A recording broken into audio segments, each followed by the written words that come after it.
Bueno, voy a comenzar yo, nos vamos a dividir la presentación con el profesor Danilo. Vamos a ver dos temas relacionados con la estructura de la ciudad en la narrativa contemporánea coreana, específicamente la cinematográfica. Por supuesto que esto es extensible a lo literario, pero decidimos, en honor al tiempo, ¿no? Centrarnos más en el cine. Bien, muchas gracias. Agradecer también al Centro de Estudios Asiáticos, Pedro, muchas gracias por esta invitación. Mi presentación, la voy a compartir, dice relación con la representación de Seúl en producciones literarias y cinematográficas del siglo XXI. Yo le he puesto la claustrofóbica ciudad vertical. Esta es una presentación que está en forma de artículo, publicada en documentos de trabajo en estudios asiáticos, donde está obviamente mucho más extendido. Ya que tenemos un tiempo limitado, me voy a centrar más en el análisis de las películas, no voy a saltar la parte teórica, por si la quieren consultar después, está toda en el artículo. Pues bien, obviamente la relación de las producciones culturales y las ciudades es un tópico bastante común en los estudios sobre representación del espacio en la ficción. En este trabajo propongo a Seúl como un escenario urbano de la vida contemporánea, presente en el cine en este caso.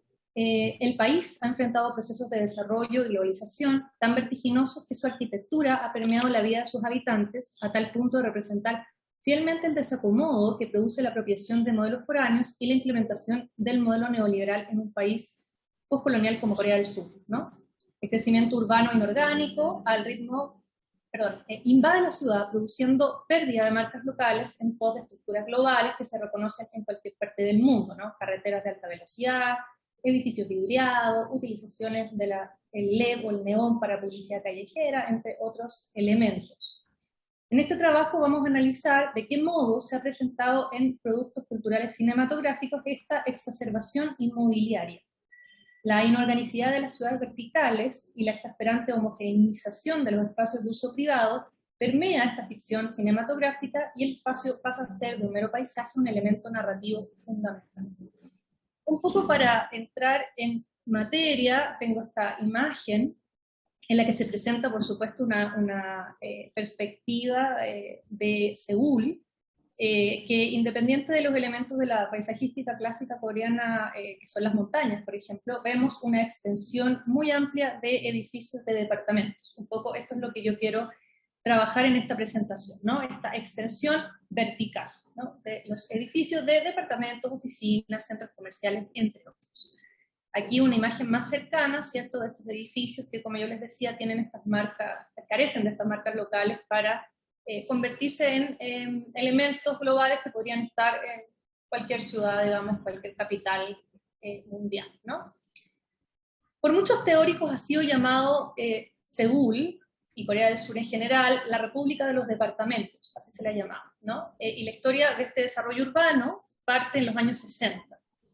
Acá tengo unas imágenes de la primera construcción de un complejo de edificios que se llamó Mapo Apartments, que se construyó del año 61 al 64. ¿Por qué ocurre esto? Bueno, mitad del siglo XX, en una época de un crecimiento económico muy vertiginoso, ¿no? Se produce una urbanización muy rápida, una proliferación de barrios que se encontraban destruidos por, obviamente, todos los procesos históricos anteriores. Recordemos que antes tenemos la guerra civil o la guerra de Corea. En esa época, ya en los años 60, la población de Seúl aumenta muy rápidamente y el Estado intenta mantenerse al día con estas necesidades de infraestructura, ¿no? Y por lo tanto fue una muy buena alternativa desarrollar este tipo de complejos habitacionales. ¿Por qué? Porque, bueno, por una parte, todo el desarrollo de infraestructura es financiado por aquellos que compran estos departamentos, no los paga el Estado, sino que solamente el Estado tenía que financiar las carreteras. Entonces, se hizo muy eficiente en términos también de que el Estado financiaba mucho la infraestructura industrial en esa época. No había tantos recursos, ¿no?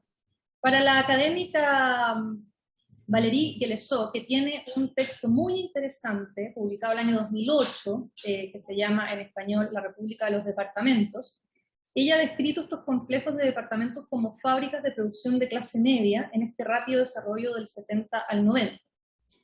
Este complejo del Mapo Apartments, que yo les mencionaba, ¿cierto? con este se inaugura esta historia de los departamentos, que en Corea son conocidos en una especie de Konglish, o sea, una mezcla entre coreano e inglés, como apatut, que viene de, obviamente, apartment, ¿no? Este edificio de lujo se construyó del 61 al 64 en el contexto de la dictadura de Park Chung-hee, y era un complejo muy grande, si se fijan en la imagen de abajo, ¿no?, aérea, que contemplaba 10 edificios de 6 pisos cada uno, y iba a albergar una cantidad muy grande de familias, que eran aproximadamente 600.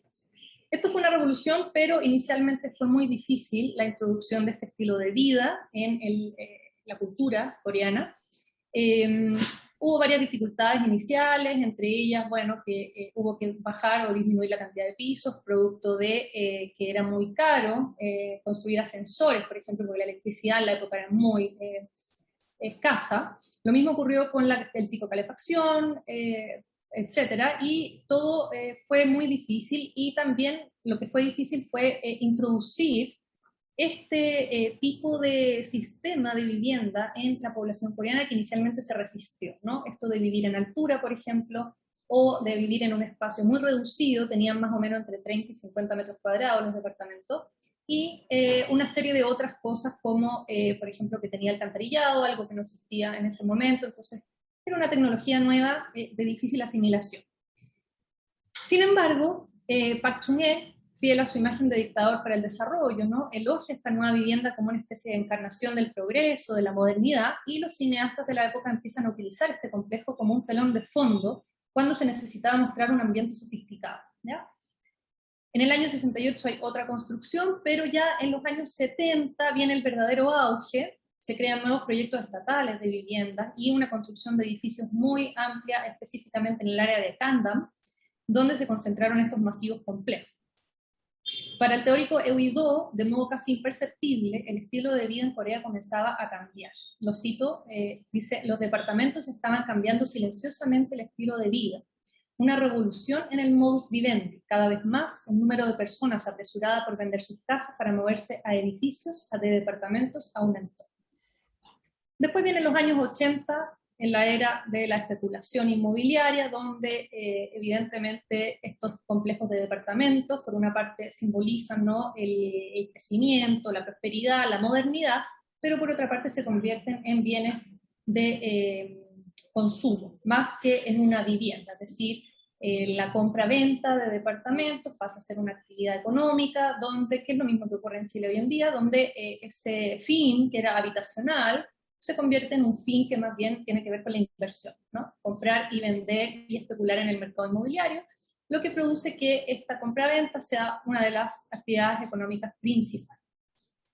Lo importante acá, además de, bueno, este contexto muy breve de repaso, ¿no?, histórico, tiene que ver con este espacio introducido en una tradición coreana y ese choque, ¿no?, el impacto de este nuevo modo de vivienda, que me parece bastante interesante como lo plantea el crítico literario Kim Hyung, que él dice: en un departamento, un objeto pierde su volumen y se transforma en una imagen que existe como líneas en un plano.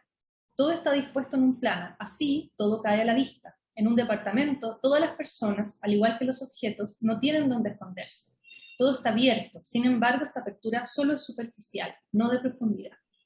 Este nuevo espacio entonces se convierte simbólicamente en un dispositivo múltiple que va desde el anonimato o la pérdida de singularidad, como lo planteaba el crítico, ¿cierto?, a una plataforma de ostentación y consumo. De este modo, ¿cierto?, la nueva vida vertical permea la cultura e introduce modificaciones en el estilo de vida que muchas veces contrasta con los modos tradicionales de concebir el lugar donde habitar.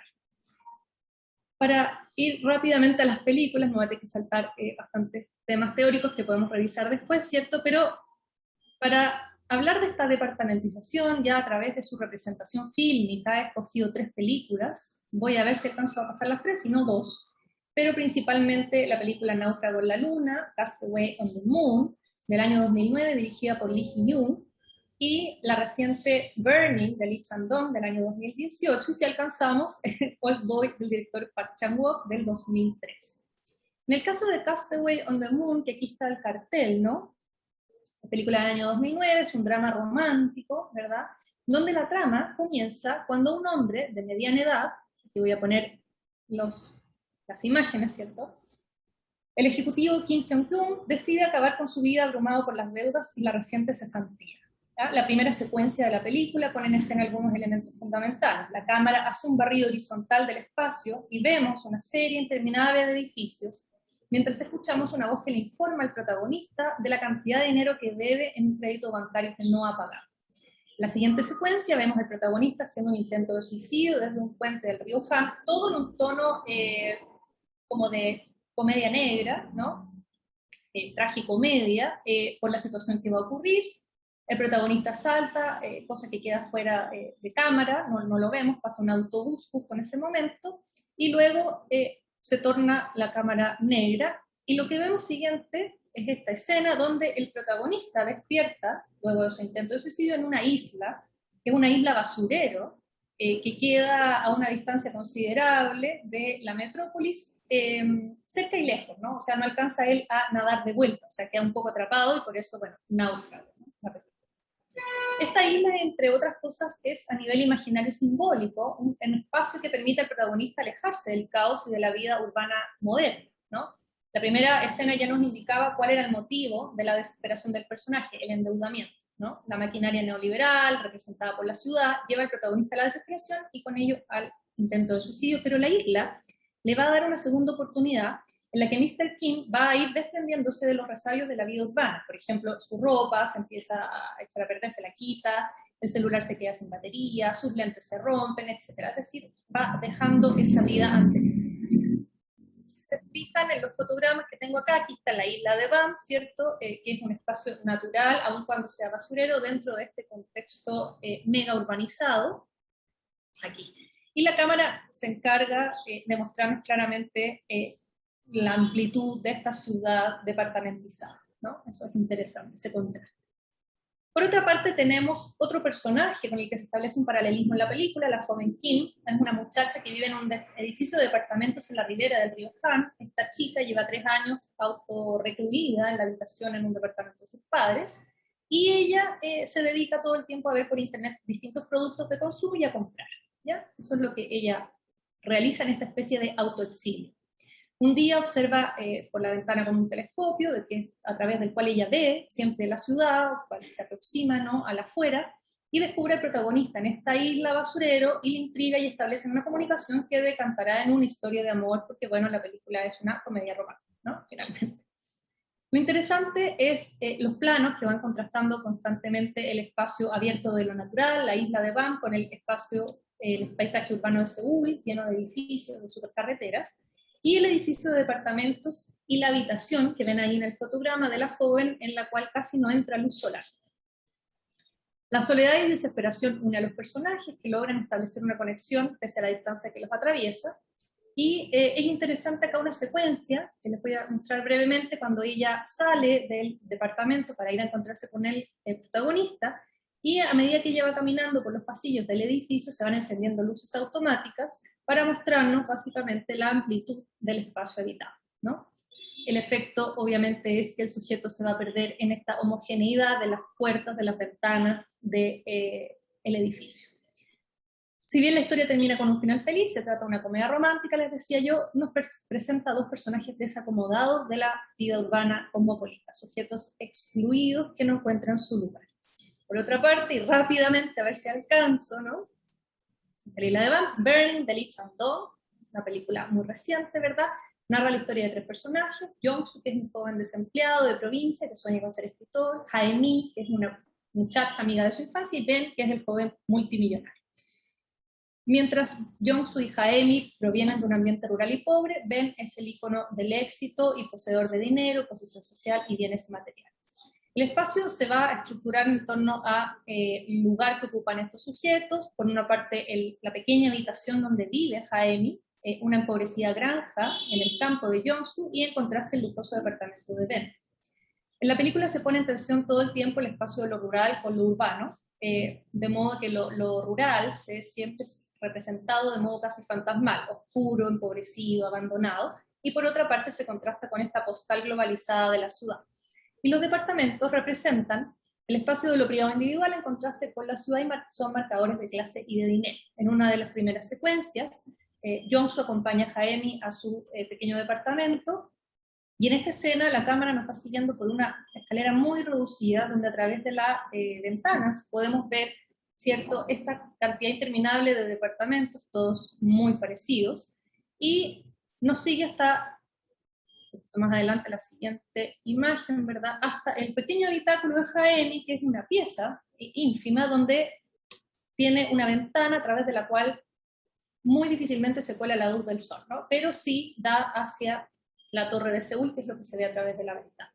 Lo interesante es que en este caso, ¿verdad?, hay un diálogo entre los personajes donde Jaime le cuenta a Jong-soo que todos los días un rayo pequeño de luz colisiona con la torre y entra por la ventana del departamento, un rayo de luz que dura solamente segundos, lo demás es oscuridad y luz artificial, y esa idea del instante fugaz de esta luz solar, ¿verdad?, queda plasmada en la mente de Jong-soo, quien de forma obsesiva va a volver una y otra vez al departamento de la chica, solo a ver el momento en que esto se produce, o sea, la internación de lo natural dentro del departamento. La presencia de la naturaleza queda desplazada entonces por el desarrollo urbano, y la torre de Seúl se erige como una alegoría de una edificación que asfixia y aliena a los objetos que la habitan.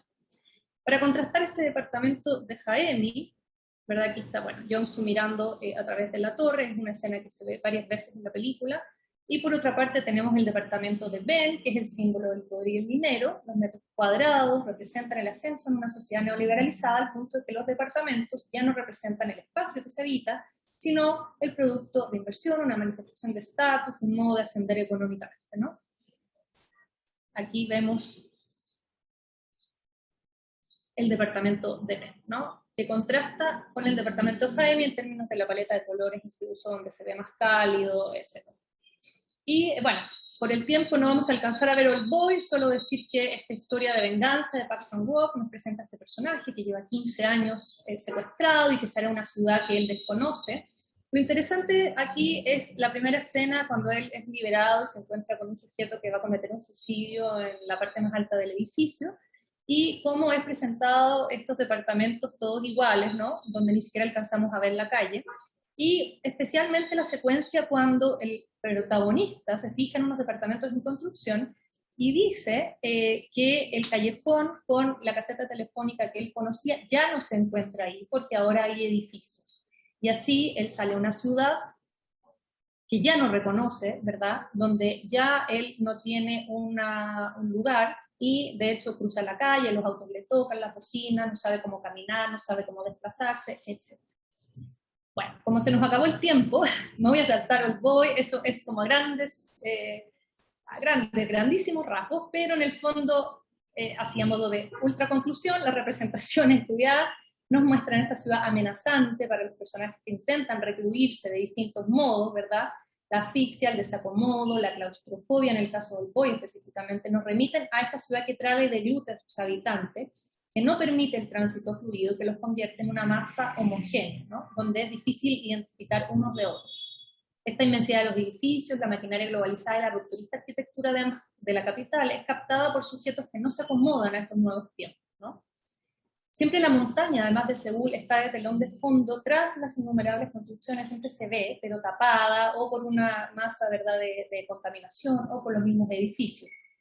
La adquisición de este modelo foráneo, que no es orgánico necesariamente la cultura local, termina por socavar esta vivencia natural, ¿no? La mirada desde la ventana, desde otros mediadores, permite o representa la imposibilidad de relacionarse con este espacio urbano de forma directa. Los personajes están protegidos en sus departamentos o en la isla, etc. Y recién ahí se atreven a enfrentar la mirada con el monstruo citadino. Voy a llegar hasta ahí, porque si no, Danilo no va a alcanzar. Así que muchas gracias. Insisto, esto está en un artículo y está bastante más extenso.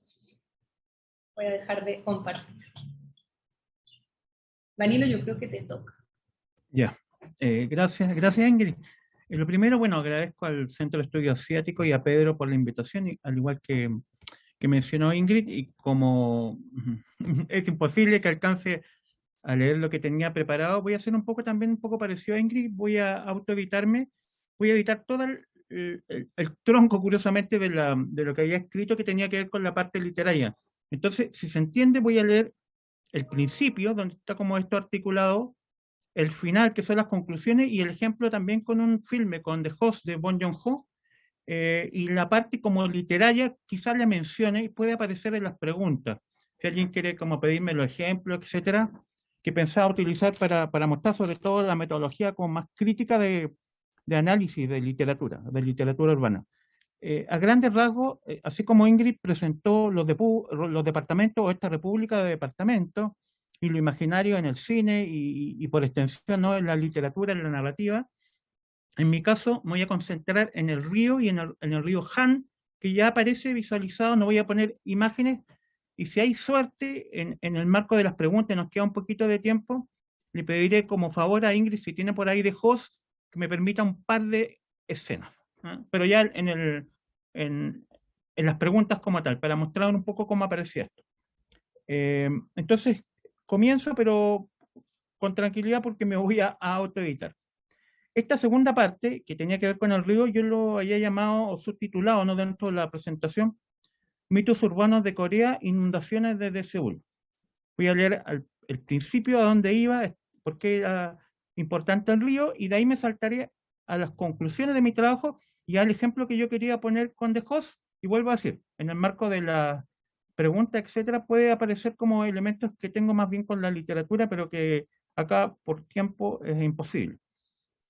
Habiendo referido, Ingrid, ¿no?, el importante asunto de las modernizaciones representadas por la multiplicidad de los departamentos de Seúl, que también, cierto, aparece reproducida, representada en los relatos, cabría referirse, por otra parte, al paisaje natural. Esto porque según una encuesta del 2011, ¿no?, que es posible verificar en Internet, del Instituto de Desarrollo de Seúl, eran una cantidad de especialistas importante, el 51,3% de los residentes y el 68,9% de los expertos señalaron al río Han como el lugar más representativo de Seúl, y inmediatamente seguido por las montañas Nanshan.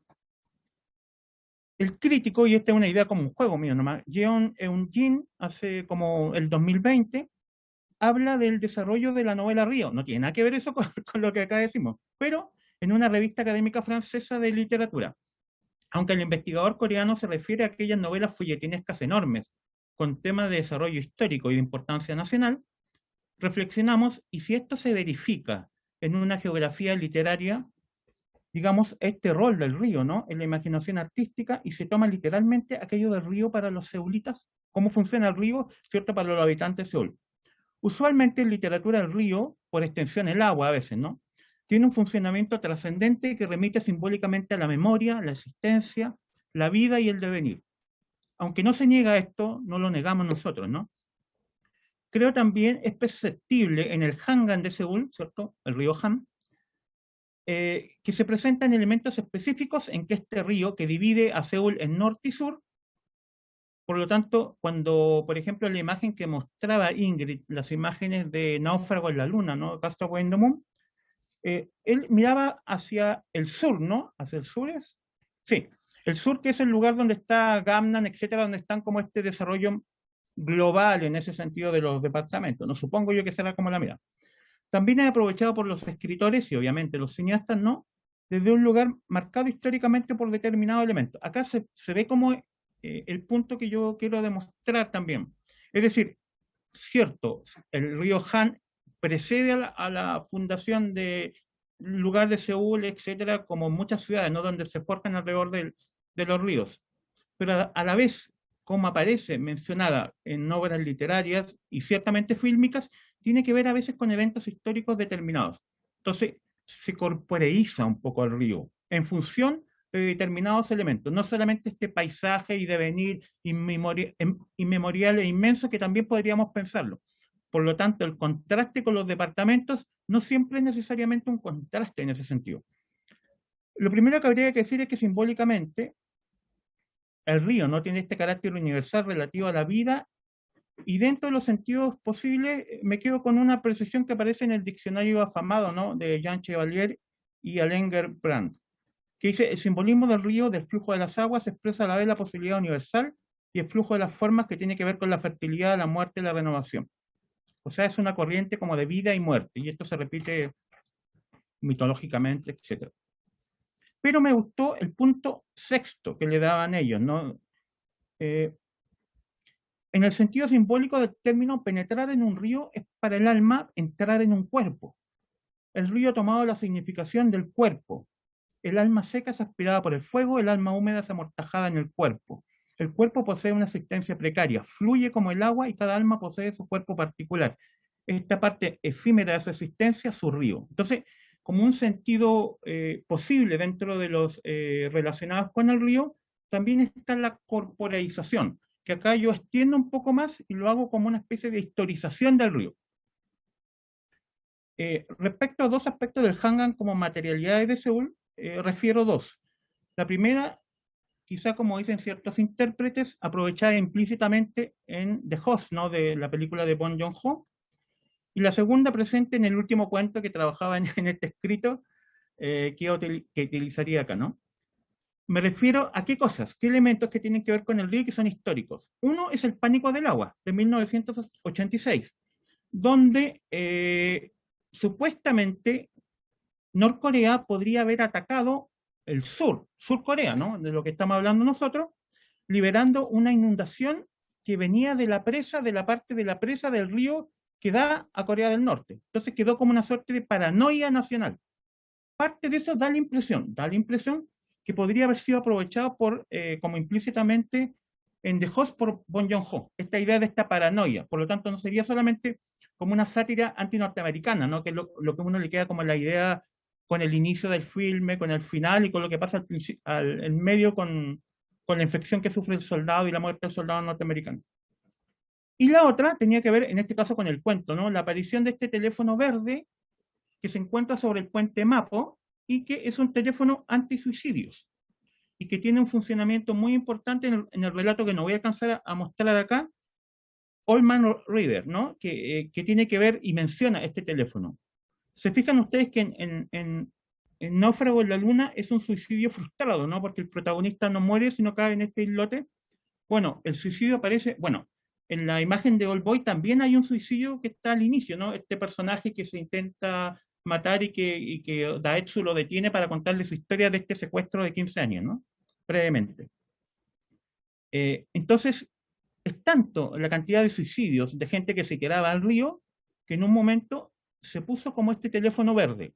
Yo me refería con algunas citas, este cuento cómo aprovecha esa situación de la gente como desesperada que camina sobre este puente, sobre el puente del río Mapo, y cómo se le aparece este teléfono verde y quién contesta al otro lado. Él imagina que contesta a una mujer, ¿no? Como una suerte de sirena, diríamos, odiseica, que salva a los personajes.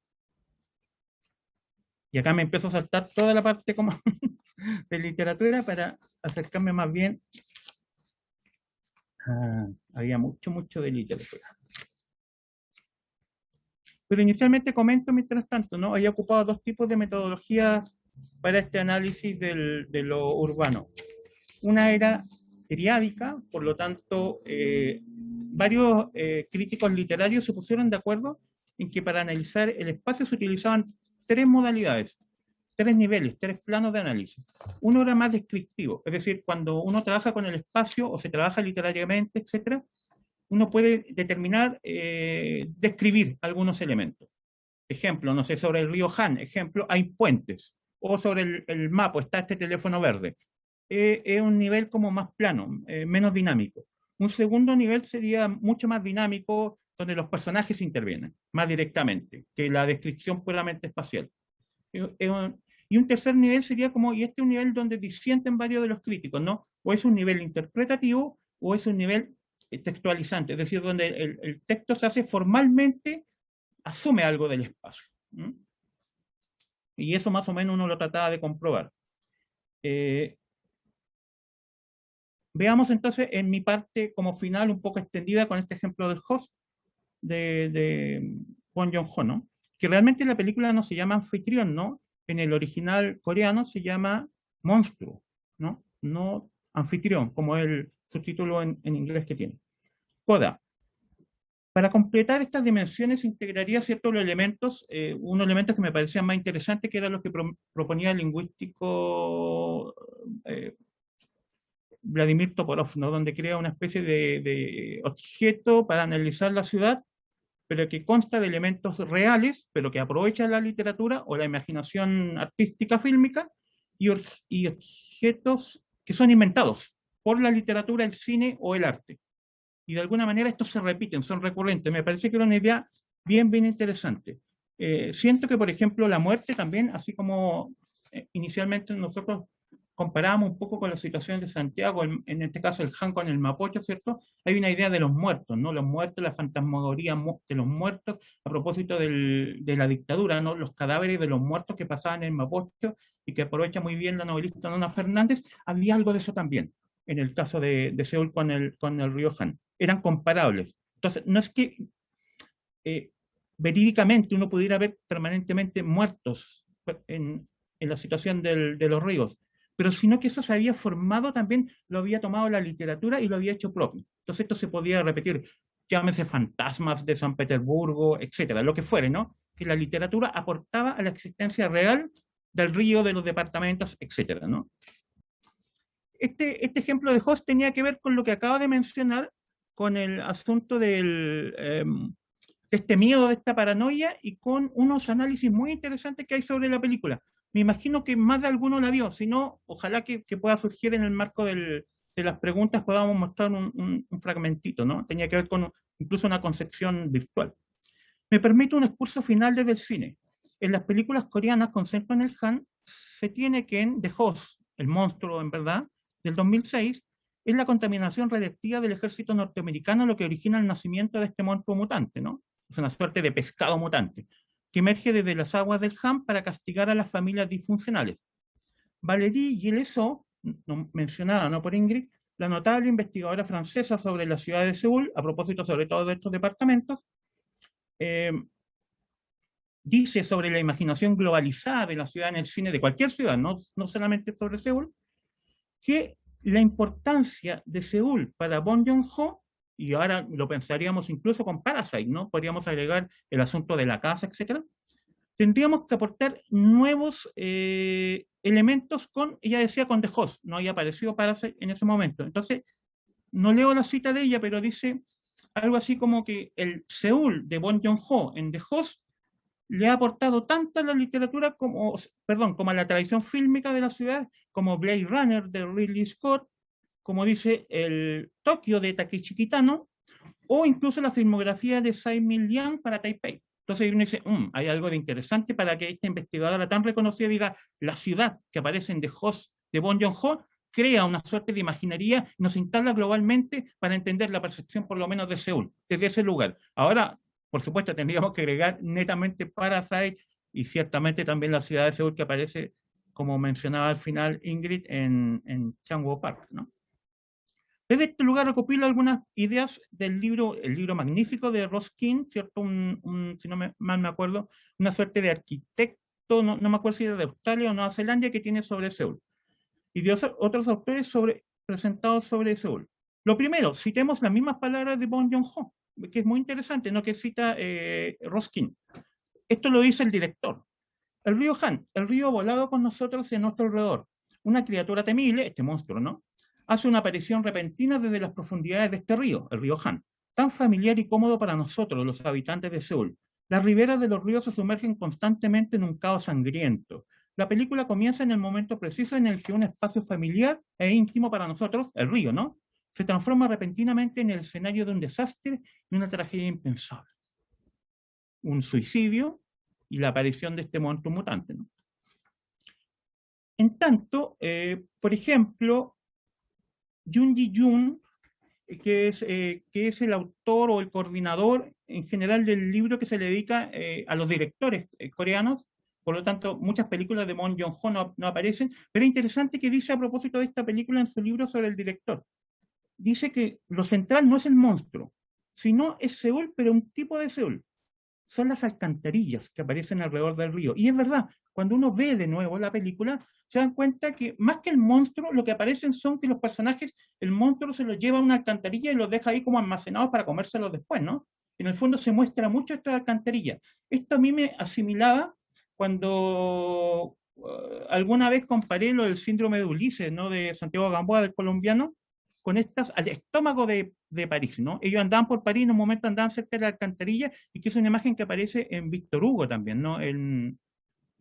Los Miserables, ¿no? Y recuerden ustedes que el inspector, ¿no? Que seguía, ¿no? El personaje de Los Miserables se termina suicidando justamente tirándose también a como este estómago de París, ¿no? Estas como alcantarillas que lleva el Sena, ¿no? Se mata ahí. Entonces, el personaje central serían estos túneles de alcantarillado, dice este autor.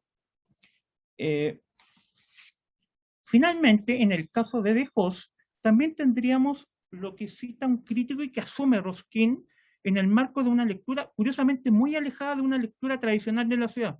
Porque cuando estuvimos con Ingrid en Seúl, varias veces nos interesó lo de los palacios, lo de las murallas, como esta tradición, buscando la tradición, ¿no? Histórica. Los fragmentos de muralla, estas puertas que quedan en la ciudad, estos rasgos históricos.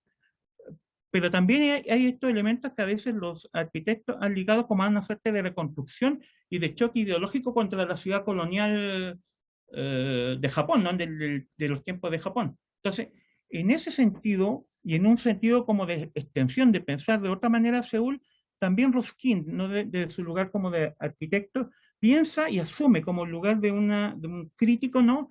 Que Seúl también se puede pensar como una especie de ciudad virtual y estriada, como una especie de ciudad futura. Por lo tanto, varias ciudades se podrían pensar como desde ese lugar.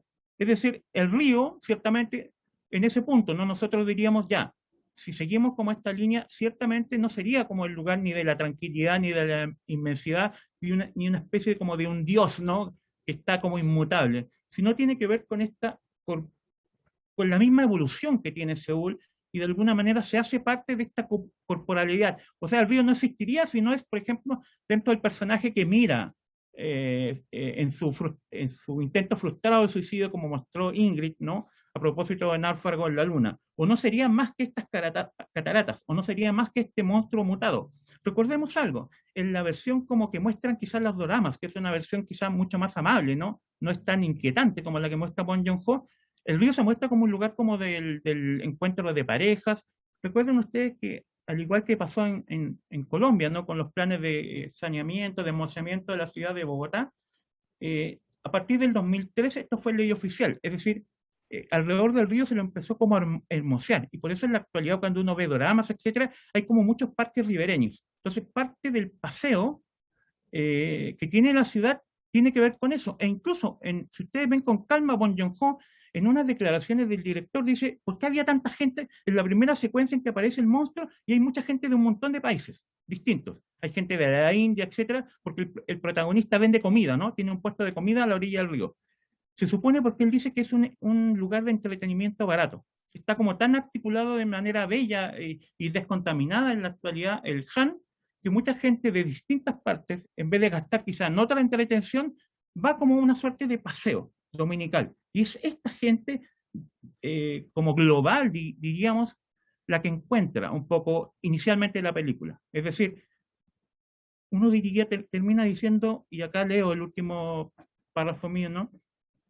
Kim Ki-jung llega a proponer una ciudad virtual en la que los usuarios, ¿cierto?, de esta urbe y los nuevos flaners, de los que ella habla, serían los mendigos, que circulan en esta ciudad vaciada, la que propone Bong Joon-ho en The Host, ¿no? De este modo, Seúl aparece como una imposibilidad y modelo de nuevos imaginarios urbanos. Ni siquiera el paisaje motriz del río puede leerse unívocamente como un paisaje de la construcción natural de esta inmensidad de la naturaleza, ¿no? El río Han finalmente se ha corporeizado en esa línea de lectura simbólico que lo hace ambiguo, oscuro, surrealista, arrastre de vida y muerte conjuntamente en la ciudad vaciada por este imaginario del director. El último párrafo, las últimas 3 líneas, una ciudad vaciada que da cuenta de los múltiples lugares interpretativos que plantea como signo Seúl. Al menos desde el siglo XX, ya desde la metrópolis bajo el régimen colonial japonés, hasta la ciudad de la paranoia o de la construcción virtual, leída por este imaginario fílmico reciente, o incluso la ciudad amable y feliz de los dramas postales. Por cierto, esa imagen también está, ¿no? Hay una imagen también de felicidad asociada tanto al río como a la ciudad que nos muestran incluso muchos personajes que diríamos, como yo digo a veces en las clases que tenemos con Ingrid, de los chaebol, ¿no? Digamos, si alguien quiere leer también la institución de los chaebol, lo puede ver a través de los dramas, ¿no? Muchos de los personajes jóvenes que aparecen son hijos de estos empresarios, ¿no? Coreanos. Entonces ahí también uno puede ver como otras líneas a través de lo que muestran las series estas como de melodramas románticos, ¿cierto? Más felices en ese punto. Eso. Eso, Pedro.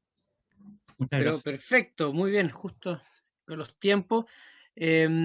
Bueno, ha sido dos presentaciones que se entrelazan y que nos dan cuenta de las diferentes narrativas que se pueden apreciar en Seúl, ¿no?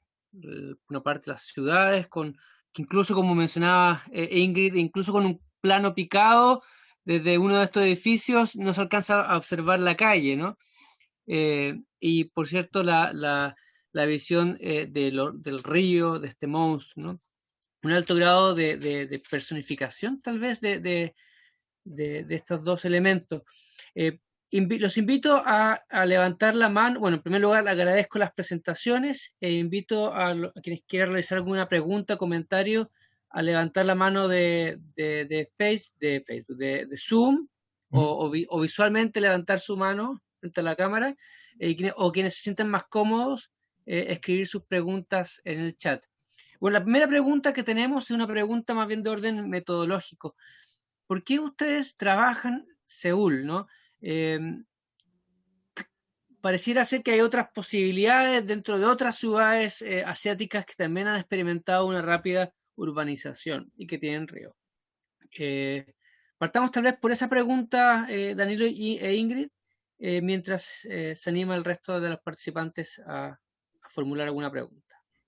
Sí, mira, estaba de hecho viendo esta pregunta. Danilo, no sé si tienes acceso al chat, si quieres te la leo. Tendría que mirarlo, espérate. Mira, dice. Voy a entrar ahora. Bueno.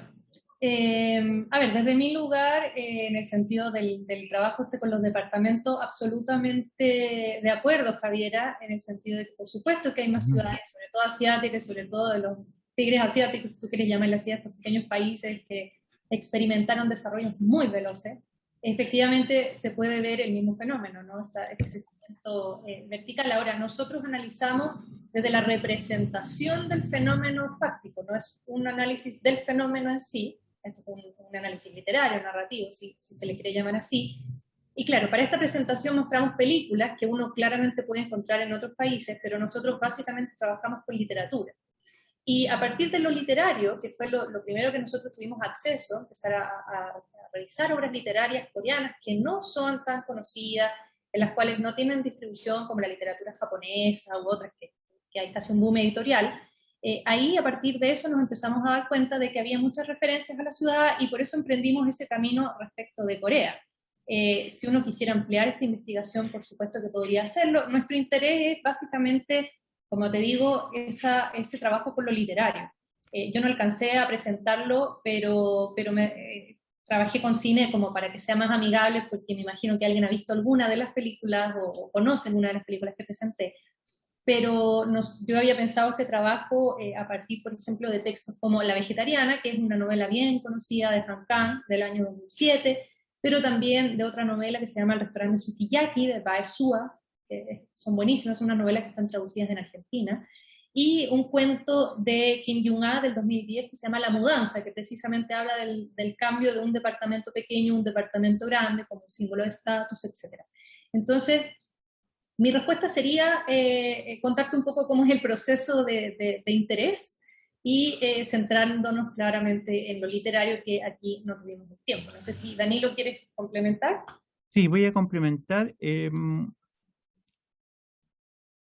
Bueno, siempre ciertamente puede ser otra cosa, ¿no? Eso yo estoy de acuerdo.